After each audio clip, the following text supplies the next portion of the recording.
Bevis Allen, Yeah. Islington Club boxing coach. Islington normally has a very big team, but you've been hit by a few problems for this tournament. Yeah, I mean, originally we had 10 down the box.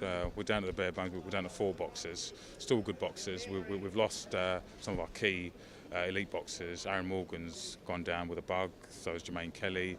James Woodward's also out. He's now retired, actually, from the game. It was going to be his last season, so he's retired now. Rishi Shigori came out yesterday injured.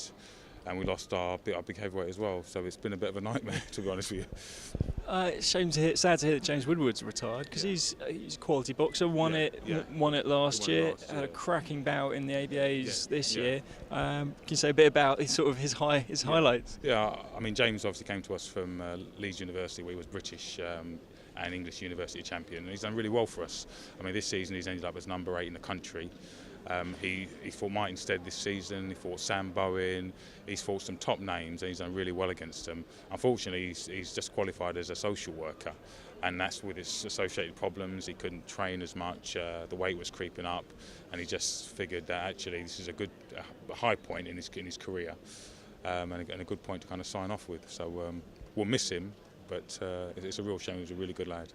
And you mentioned some of the other sort of stars you got at Islington. Who should we be looking out for? In this box cup, Ali Zani, under 64 A class, southpaw, very tricky. Boxes a little bit like Nassim Hamed. Right. You'll see it yourself, very unorthodox. Sharif Musa, knockout specialist. We call him the Sandman because he puts everyone to sleep. He's got a guy from Double Jab who he beat 2 weeks ago, so that should be a cracker again.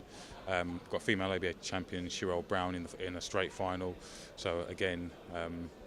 And Jeff Afori, who's won his last 5 bouts at welterweight, again another one to watch out for. So all in all, the 4 we've got in, I'm quite hopeful of getting some medals.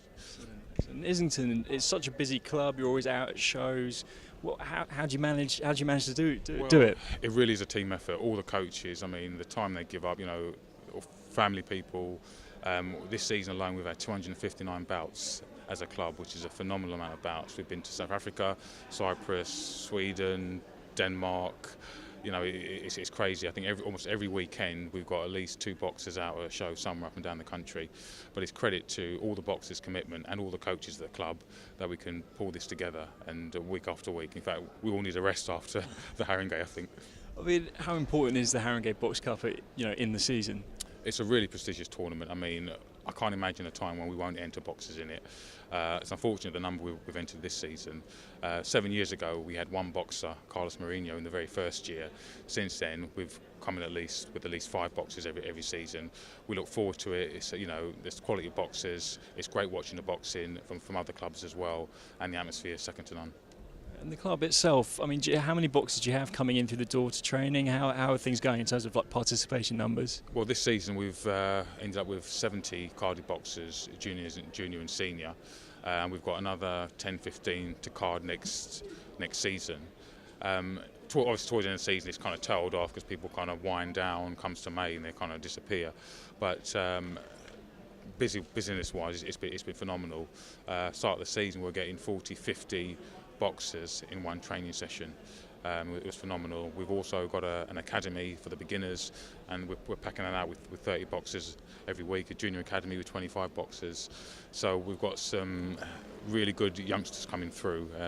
Obviously, we just need to make sure that we keep developing the new ones so we can have a good set of boxers coming up behind them, really. What do you make of the state of amateur boxing at the moment? It sounds like things are buzzing, certainly from Islington's point of view. It is. I think female boxing is definitely kicked off mainly because of what Nicola Adams has done in the Olympics. But boxing is a sport where there's peaks and troughs. I mean, when I was boxing, we had a peak and then it kind of just tailed off. At the moment, we want to try and engage as many youngsters to box as possible. And I think boxing in schools is one area that's actually helped that, because you get a lot of youngsters from local schools which are coming into the club.